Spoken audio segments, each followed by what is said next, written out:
जरा सोचिए, क्या कोई स्पेस मिशन इतना बहादुरी भरा हो सकता है कि उसके लिए देश का सबसे बड़ा वीरता पुरस्कार दे दिया जाए? आज हम ग्रुप कैप्टन शुभांशु शुक्ला की कहानी को समझने की कोशिश करेंगे। एक ऐसी कहानी जो भारतीय वायुसेना के आसमान से शुरू होकर अंतरिक्ष की गहराइयों तक जाती। और यही वो सवाल है जो इस पूरी कहानी को इतना खास बना देता है। एक अंतरिक्ष यात्री को, एक एस्ट्रोनॉट को देश का सर्वोच्च शांतिकालीन वीरता सम्मान अशोक चक्र आखिर क्यों मिला?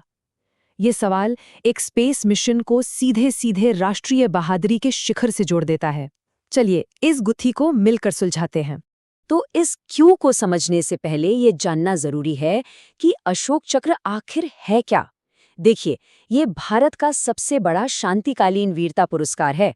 परमवीर चक्र के बराबर ये अवार्ड मिलना अपने आप में ये दिखाता है कि स्पेस एक्सप्लोरेशन अब सिर्फ विज्ञान नहीं, बल्कि राष्ट्रीय सुरक्षा और साहस का एक नया मोर्चा बन गया है।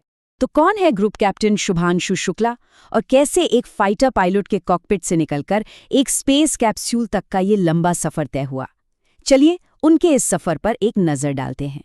ग्रुप कैप्टन शुक्ला सिर्फ एक एस्ट्रोनॉट नहीं है, वो इंडियन एयरफोर्स के एक बेहद अनुभवी टेस्ट पायलट हैं, जिनके नाम 2000 घंटे से भी ज्यादा की उड़ान है। इसका मतलब है अनगिनत बार मुश्किल हालात का सामना करना और अपनी मशीन की हदों को बार बार परखना। और ये उड़ानें कोई आम उड़ानें नहीं थीं। ये सुखोई 30 MKI MiG-29 जगुआर जैसे भारत के सबसे एडवांस्ड और खतरनाक लड़ाकू विमानों पर थीं। देखिए, एक टेस्ट पायलट का काम ही होता है विमान को उसकी आखिरी सीमा तक ले जाना, और शायद यही वो हुनर था जो उन्हें अंतरिक्ष की अनिश्चित दुनिया के लिए तैयार कर रहा था। ये टाइमलाइन उनके कमाल के सफर को दिखाती है। 2006 में एयरफोर्स ज्वाइन करने से लेकर 2025 में उस ऐतिहासिक मिशन को पूरा करने तक उनका हर एक कदम उन्हें सितारों के और करीब ले जा रहा था। अब आते हैं उनकी कहानी के सबसे जरूरी चैप्टर पर, एक्सियोम 4 मिशन। ये मिशन भारत के लिए अंतरिक्ष में एक नया इतिहास लिखने जैसा था। पूरे 41 साल पहले राकेश शर्मा अंतरिक्ष में जाने वाले पहले भारतीय बने थे। इतने लंबे इंतजार के बाद शुभांशु शुक्ला ने उस विरासत को एक नई बुलंदी दी है, और यही लंबा इंतजार इस उपलब्धि को और भी ज्यादा खास बना देता है।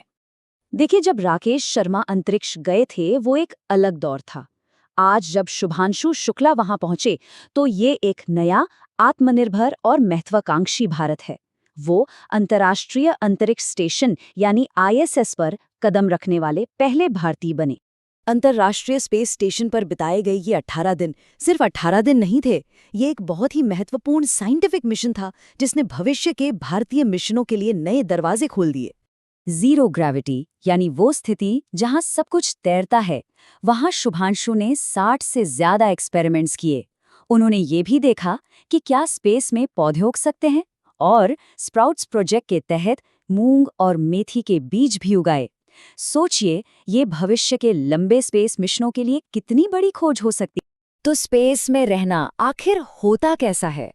ग्रुप कैप्टन शुक्ला ने इसे बहुत खूबसूरती से बताया।